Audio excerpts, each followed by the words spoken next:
Depuis sa création, l'automobile a eu un impact extraordinaire sur la société. Pour la plupart, la voiture remplit une fonction utilitaire. Pour d'autres, elle est une œuvre d'art. Et pour certains, comme moi, elle est une obsession. Je m'appelle Rabi Ramal et bienvenue dans l'univers d'Histoire de char.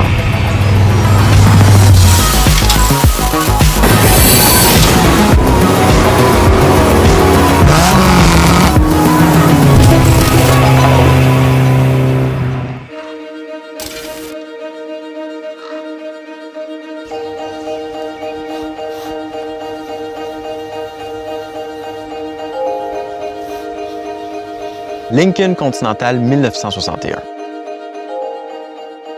Lincoln est une marque qui est centenaire. Ça existe depuis 1917 et c'est Henry Leland, un ingénieur maniaque de précision, qui a parti Lincoln. Il a nommé Lincoln en l'honneur d'Abraham Lincoln, qui est le premier candidat à la présidence pour lequel il a voté en 1864. Presque 100 ans plus tard, en 1963, John F. Kennedy a été assassiné dans une Lincoln Continental 1961.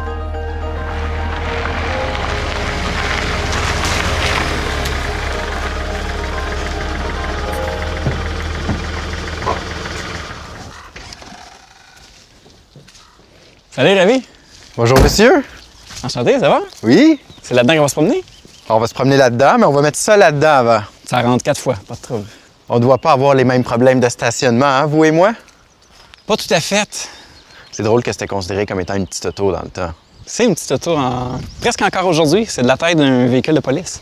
Elle a l'air grande parce que la ligne sur le côté a fait toute l'extrémité de la voiture au complet. Donc, ça lui donne une grandeur, là, un effet de grandeur, mais dans le fond, elle est très petite. Puis la preuve que c'est une petite voiture, ils ont mis des portes suicides parce qu'ils ont tellement rapetissé l'habitacle qu'on ne pouvait pas avoir 2 portes qui ouvrent du même côté. Il a fallu avoir une plus petite porte, donc il a fallu la mettre suicide.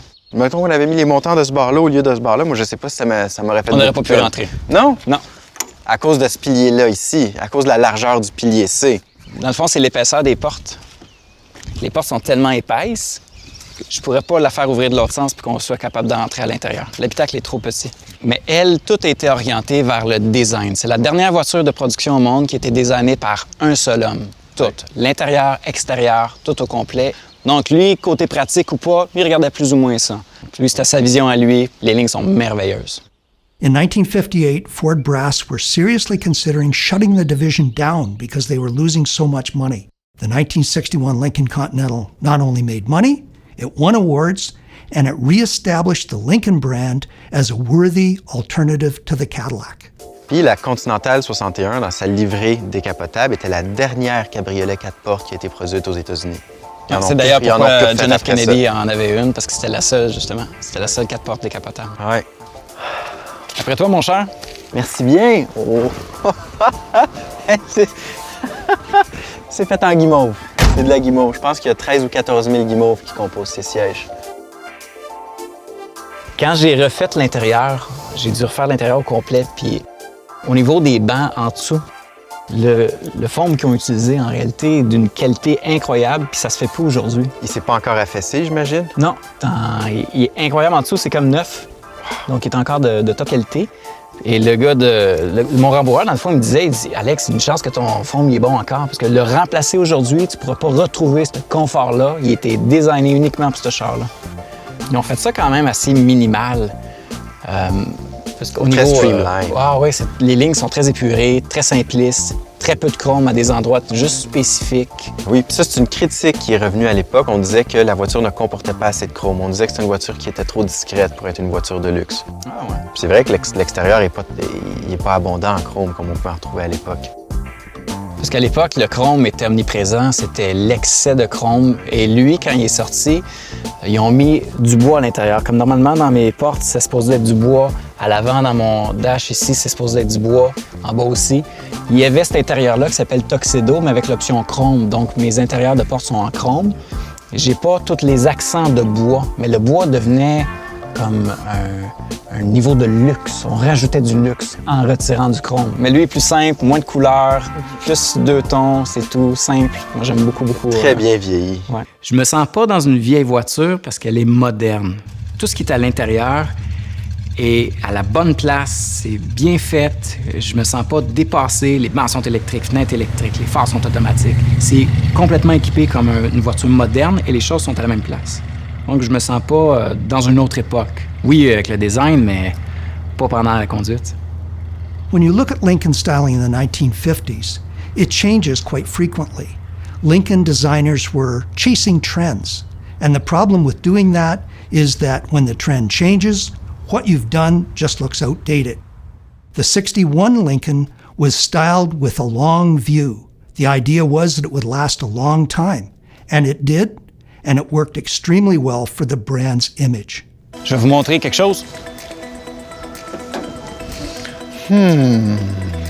430 de 7 litres, complètement original. La Continental 61 développe près de 320 chevaux. Il y a de mémoire un peu plus que 500 de torque. Donc, c'est un très, très gros moteur qui vient avec. Et malgré tout, avec juste le poids du véhicule, même si on a une grosse cylindrée, ça avance pas très rapidement. Ça n'a pas une très grosse accélération. Donc là, je vais juste prendre une seconde pour vous pointer tout ce qui peut mal aller.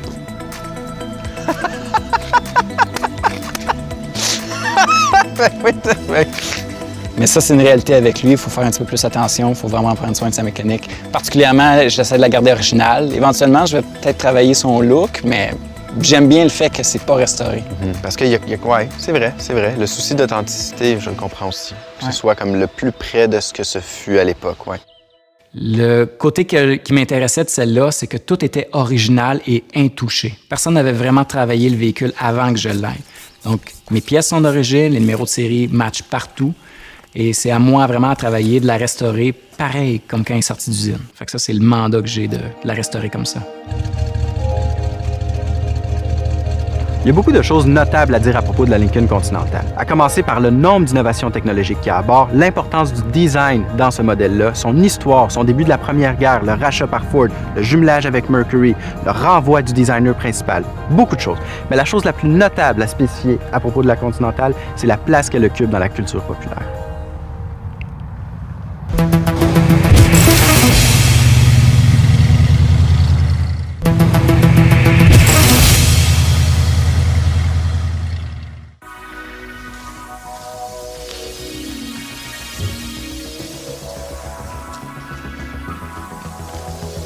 Prends-tu la mienne? Non. Oh! OK.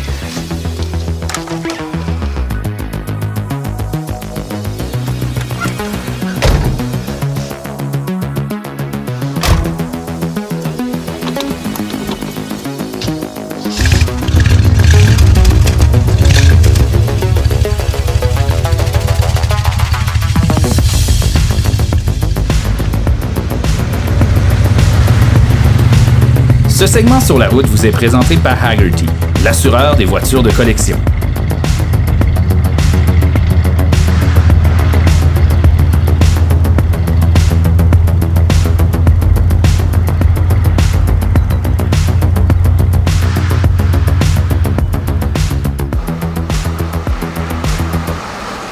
C'est là-dedans que JFK s'est fait assassiner. Une version plus longue, mais c'était quand même la même année. Continental 61. En 61, Lincoln a fourni à la présidentielle américaine, a fourni un Lincoln 61 décapotable et ils l'ont rallongée. Elle s'appelle la X100. Donc la X100 est devenue la voiture du président. Elle est restée en fonction après la mort de JFK pendant très longtemps. C'est quand même fou que ça y ait pas collé à la peau, là, cet événement-là, puis qu'on n'ait pas considéré la voiture comme hantée ou une voiture de malchance, puis que ça continue à être utilisé. Non? Ça n'a pas vraiment détérioré la marque. Ce qui était triste, c'est l'incident elle-même, mais la marque, ça ne l'a pas très touché. Même au contraire, c'est reconnu comme la voiture de JFK. Tout le monde en parle à cause de ça. Tes véhicules, c'est de la famille? C'est une histoire de famille, parce que mon père avait le Mercury. Puis après ça, j'ai eu le Mercury, tu sais, j'en ai un peu hérité. Cette voiture-là, dans le fond, est devenue mon choix parce que j'étais déjà dans la famille Mercury. J'ai grandi ma flotte tranquillement, fait qu'éventuellement, ça a fait le lien Lincoln-Mercury. Donc, je suis parti vers la Lincoln, mais particulièrement ce modèle-là, parce que je l'avais vu dans des vidéoclips, dans des films, elle revient souvent, c'est une voiture qui est très populaire. Donc, un moment donné, j'ai juste flashé, j'ai juste vu le modèle, puis je me suis dit, OK, je veux ce modèle-là. C'est quoi ça? Je veux ça. Là, j'ai 9 véhicules qui traînent chez nous. 9 Ouais, là, j'en ai véhicules? 9. J'ai plusieurs véhicules Mercury et Lincoln, donc je reste dans cette division-là. Et si je pourrais acheter ou bouger mes véhicules, ça va rester pour l'instant dans cette famille de véhicules-là. Que lui, c'est un grand fan de Mercury depuis toujours. Il y a eu en tout 9 grands marquis. Il y a eu aussi 2 Mercury maraudeurs. Donc, ouais, c'est un grand fan de Mercury. Donc, ça, c'est la flotte. Il y a un Dodge là-dedans. Donc, ouais. Parle pas du Dodge? Ouais, un Dodge, un Durango. T'as un Dodge Durango? Ouais. Ouais. J'ai entendu tantôt que ta blonde, elle voulait acheter un Dodge Dart à un moment donné. Elle a eu un Dodge Dart. Au début, elle voulait avoir un Dodge, un Charger, un RT, là, style Dukes of Hazzard, un peu noir. Gros muscle car. Je suis dans les voitures depuis que j'étais tout jeune. J'allais aux courses avec mon père une fin de semaine sur 2. Puis ça a tout le temps resté. Puis moi, je regardais pour acheter un Charger, un Dodge Charger 68. Fait que j'ai dit, pas question, ça rentre pas chez nous parce que la marque fait pas la continuité de ce que j'ai déjà. Ça va pas avec le reste de la famille. C'est ça. Ça allait pas avec le restant de mes véhicules. Effectivement, le Dodge est un petit peu hors famille. Présentement, j'ai un Dodge Durango, puis il fait pitié, il est pas mal tout seul. J'aime les choses qui sont différentes, qui sont exclusives. Fait que c'est pour ça dans le Mercury, j'avais des choses qui sont exclusives. Il n'y en a pas beaucoup. Quand on se croise, on se salue parce qu'on est très peu. Avec lui, on se compte sur les 2 doigts d'une main au Québec. Ça vient avec l'inconvénient que souvent, il n'y a pas de morceaux, il n'y a pas de... Les gens qui travaillent ces véhicules-là aussi sont plus rares peut-être. Ouais. Ah ouais, c'est vrai. C'est vrai. De vouloir quelque chose d'unique sacrifie un petit peu le côté pratique. C'est vrai. Ouais. C'est comme un signe d'une certaine forme de réussite de pouvoir avoir cette voiture-là. Juste la recherche que ça a pris, le travail que ça a pris, juste pour pouvoir mettre la clé dedans, partir avec, c'est une fierté.